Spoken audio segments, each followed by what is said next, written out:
Bonjour à tous et bienvenue sur Paris Turf TV pour votre émission reçue 5 sur 5, l'émission consacrée au Quintet Plus et au 5-5. Aujourd'hui pour m'accompagner, et c'est une première sur ce plateau, je reçois Yann Degnaud. Bonjour Yann. Bonjour Lucie, bonjour à tous.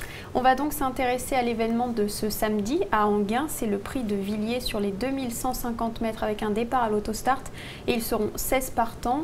Donc Yann, d'abord un petit mot sur l'épreuve. Il y a beaucoup d'étrangers qu'on connaît assez peu quand même. Ouais, beaucoup d'étrangers, ce qui rend un petit peu la tâche compliquée. Maintenant, ces chevaux-là ont à peu près, pour les étrangers, on les a tous vus fin juin sur l'hippodrome de Vincennes, dans une des courses références.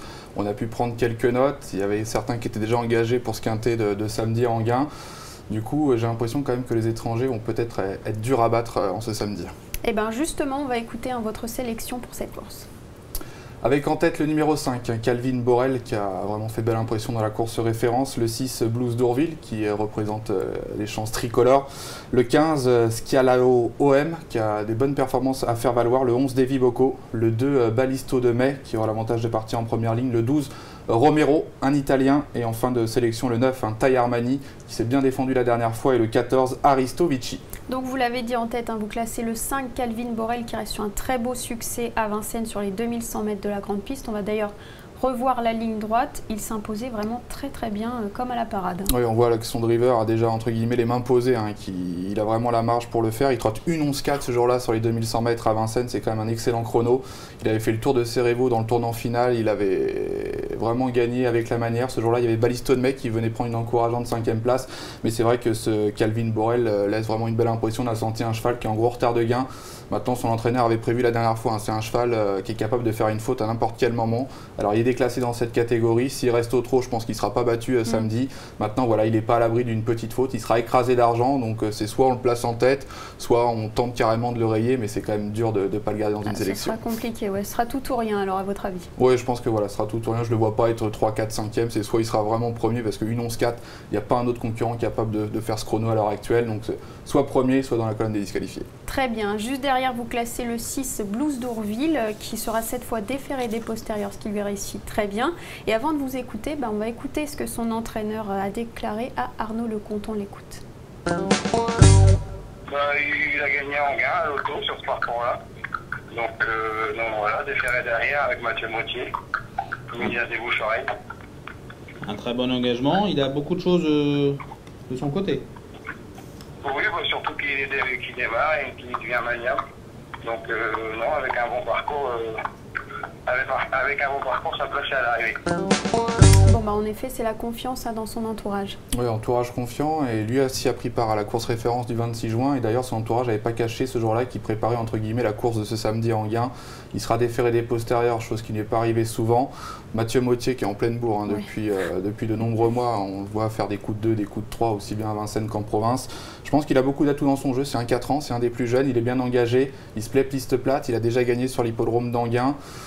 Est-ce qu'en classe pure, il est meilleur que Calvin Borel? Vu les images de l'autre jour, j'ai l'impression que non. Mais il faut savoir que Blues d'Ourville, l'autre fois, trottait quand même 12,9. Il a amélioré son record en étant ferré. Et là, c'est l'objectif. Donc, on risque de le voir peut-être un peu plus près de la tête. Et moi, je ne serais pas surpris, malgré tout, de le voir, pourquoi pas, titiller un peu Calvin Borel. Lui est quand même beaucoup plus sûr. Donc, c'est peut-être une base de jeu un peu plus solide que notre favori. Mais vraiment, s'il n'est pas dans les 3-4 premiers, Blues d'Ourville, je serais quand même assez surpris et déçu. Et bien que d'atouts dans son jeu. Juste derrière, vous classez le 15 Schialao OM. C'est un Italien adepte de la vitesse. Oui, un cheval qui a vraiment des lignes intéressantes. Je vais vous parler d'une petite victoire il a gagné le 20 avril sur l'hippodrome d'Amstatt. Sur 2140 mètres, il trottait 12,5. En Scandinavie, c'est des bons chronos parce que c'est vraiment des petites pistes, ça tourne beaucoup. Il y a 4 virages à faire, donc on perd quand même du temps dans les virages. Le chrono était très bon. Il battait Spartan Chrono. Spartan Chrono, c'est un cheval en Suède qui a brillé contre les meilleurs, qui est un cheval de groupe 1, qui est deuxième de groupe 1. Il a battu facilement une jument qui s'appelle Saphirby. Et Saphirby, si on se souvient bien, l'hiver dernier sur les l'hippodrome de Vincennes, elle a gagné un groupe 3 début janvier. Et puis en fin d'année en décembre, elle s'est classée 5e d'une course remportée par Bold Eagle. Et ce jour-là, c'était la belle impression, elle n'avait pas pu s'exprimer. Donc vous mettez un Bold Eagle dans cette course, je pense que voilà, il est au-dessus de la mêlée. Donc vraiment, les lignes de ce numéro 15, Schialao OM, sont vraiment très bonnes. On fait appel à Franck Couvry, il faudra composer avec ce numéro 15, mais ça ne m'inquiète pas en gain. C'est peut-être le petit truc très marrant à tenter dans ce quintet parce que la cote risque d'être peut-être supérieure au 10 contre 1. Puis il connaît la piste d'Anguin en plus. Voilà, on l'avait vu à 3 ans venir prendre je crois qu'il était 5e ce jour-là sur l'hippodrome d'Anguin. C'était un loup qui tenait la route. Il n'avait pas démérité. Donc là, avec un pilote qui connaît bien mieux la piste, ça peut être très marrant. Bon, bah, on suivra bien ce 15. Ensuite, vous classez le 11, Davy Bocco, qui lui, en revanche, va découvrir ce tracé d'Anguin. Mais je pense que ça va l'avantager. Hein. Davy Bocco, on l'a vu 2 fois en France, 2 fois à Vincennes sur les 2100 de la grande piste. La première fois, il était parti écrasé d'argent, c'était le grand favori.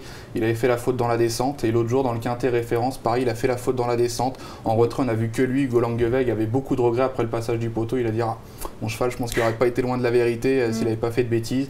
Piste plate, ça va bien mieux, ça rappelle un petit peu les pistes étrangères. Il est en retard de gain, il est très estimé.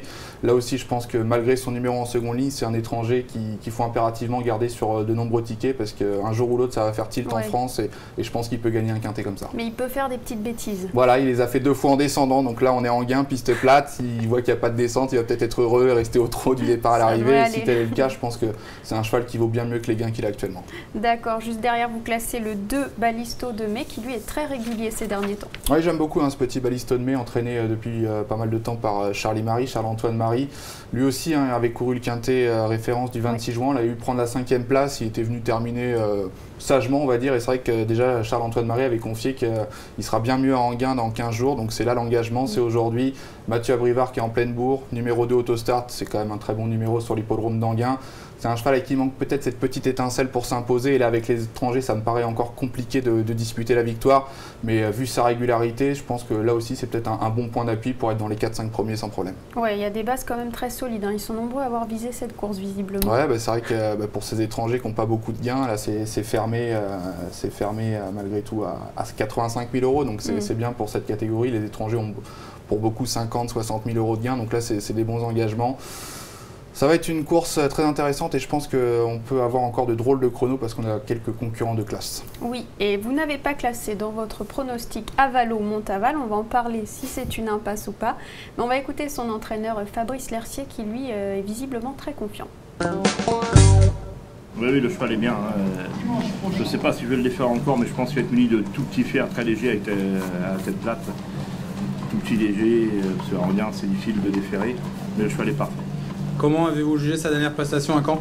Bien, le cheval avait mal à un boulet, on l'a soigné depuis. Franck m'a dit que c'était très bien, et alors c'est pour ça que je lui redonne samedi, et donc je suis assez confiant pour être dans les 3. Alors Yann, pourquoi ne pas l'avoir retenu? Il faut l'entraîneur, là on ne peut pas dire le contraire, il le voit dans les 3. Maintenant voilà, depuis cette interview, il y a eu le tirage au sort des places Autostart, il va devoir s'élancer tout en dehors avec le numéro 8. Il a dit quand même son entraîneur que la dernière fois il a eu mal au boulet, donc on l'a soigné, mais la course c'était il n'y a pas si longtemps que ça, donc voilà, il ne sera pas déféré. Maintenant on sait qu'à Anguin les entraîneurs sont un peu plus timides pour déférer qu'à Vincennes. Il part tout en dehors, j'ai peur qu'ils soient un petit peu pris de vitesse. Déférer les 4, j'aurais peut-être glissé en bout de sélection, mais c'est un gros regret parce qu'aller contre Franck Nivard dans un quintet c'est compliqué, mais voilà, moi le numéro 8 ça m'inquiète et je souhaite à son entourage qu'il fasse l'arrivée, mais pas dans mon prono. Eh bien on verra si ça vous donne raison ou pas, en tout cas on l'a glissé dans le conseil de jeu bien sûr, et je crois qu'avant de conclure vous avez une petite pépite pour cette réunion. Allez, on va essayer de terminer la réunion d'Anguin en beauté dans la 8e et dernière course, c'est le numéro 6, un baguette d'Aline pour l'entraînement de Vincent Jarry. J'étais confiant la dernière fois sur l'hippodrome de Vincennes, malheureusement le cheval a fait la faute dans la ligne droite, il a été gêné ce jour-là, c'était une apprentie qui était à son sulky. Là on passe à Franck Ouvry encore, donc là on est dans la catégorie du gratin des pilotes.